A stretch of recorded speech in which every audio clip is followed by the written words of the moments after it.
നിങ്ങൾ മെഹന്തി ഇടാൻ ആഗ്രഹിക്കുന്നവരാണെങ്കിൽ സിമ്പിൾ മെത്തേഡിൽ ഞാൻ നിങ്ങളെ മെഹന്തി ഇടാൻ പഠിപ്പിക്കാം.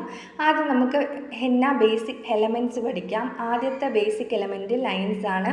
മെഹന്തിയിലെ മോസ്റ്റ് ഇമ്പോർട്ടൻ്റ് ആയിട്ടുള്ളതാണ് ലൈന്. നമ്മൾ ആദ്യം ജസ്റ്റ് ഒന്ന് സർഫസിൽ മുട്ടിച്ചതിന് ശേഷം കോണൊന്ന് പൊക്കിയതിന് ശേഷം വേണം ലൈൻ വരയ്ക്കാൻ. ലൈൻ പെർഫെക്റ്റ് ആവണമെങ്കിൽ നമ്മൾ ഒരുപാട് പ്രാക്ടീസ് ചെയ്യണം. പിന്നെ നമ്മൾ ലൈൻ വരയ്ക്കുമ്പോൾ നമ്മൾ കോണിന് കൊടുക്കേണ്ട പ്രഷറും സ്പീഡും ഈക്വൽ ആയിരിക്കണം. എന്നാലേ നല്ല പെർഫെക്റ്റ് ആയിട്ടുള്ള ലൈൻ വരയ്ക്കാൻ പറ്റത്തുള്ളൂ. പിന്നെ നമുക്ക് തിക്ക് ലൈൻ വരയ്ക്കാൻ 2 ലൈൻസ് വരച്ചു കൊടുക്കണം. ഒരേ ഡിസ്റ്റൻസ് 2 ലൈൻ വരച്ചു കൊടുത്തതിന് ശേഷം നമുക്ക് ആ ലൈൻ ഒന്ന് ഫില്ല് ചെയ്ത് കൊടുക്കുക. അന്നേരം നമുക്ക് തിക്ക് ലൈൻ കിട്ടും.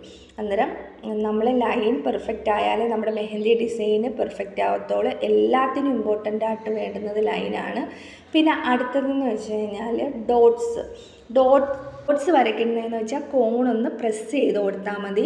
നമ്മളൊന്ന് പ്രഷർ കൊടുത്താൽ മതി. നമുക്ക് ഏതളവിലുള്ള ഡോട്ടാണ് വേണ്ടുന്നതെന്ന് വെച്ചാൽ അത്രയും പ്രഷർ കൊടുത്താൽ മതി. നമ്മൾ ഒരു ലൈൻ വരച്ചു കൊടുത്തിട്ട് അതിനകത്തേക്ക് ഡോട്ട് അപ്ലൈ ചെയ്ത് കൊടുക്കാം. നമ്മൾ പ്രഷർ കൊടുക്കുക മാത്രം ചെയ്താൽ മതി. പിന്നെ പഠിക്കാനുള്ളതെന്ന് വെച്ചാൽ സർക്കിളാണ്. സർക്കിൾ നമുക്ക് മണ്ഡല ഡിസൈനിൽ കൂടുതൽ ഉപയോഗിക്കുന്നത് സർക്കിളാണ്. സർക്കിൾ അന്നേരം നമ്മൾ നന്നായിട്ട് പ്രാക്ടീസ് ചെയ്യുക. സർക്കിൾ വരയ്ക്കാൻ പ്രാക്ടീസ് ചെയ്യുക. നമ്മൾ ആ ഒരു സർഫസിൽ മുട്ടിക്കാതെ വരച്ചാലേ നമുക്ക് പെർഫെക്റ്റ് ആയിട്ട് വരയ്ക്കാൻ പറ്റത്തുള്ളൂ.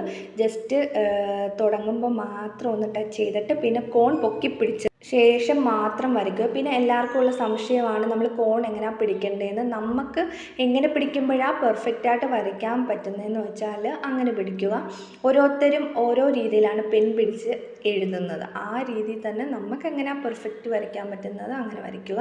പിന്നെ സ്പൈറലാണ്. സ്പൈറൽ എന്ന് വെച്ചാൽ സർക്കിൾ വരച്ചിട്ട് ആ എൻഡ് വശം അകത്തേക്ക് കയറ്റി ലാസ്റ്റ് അവിടെ ഡോട്ട് ഇട്ട് കൊടുക്കുക. അതാണ് സ്പൈറൽ.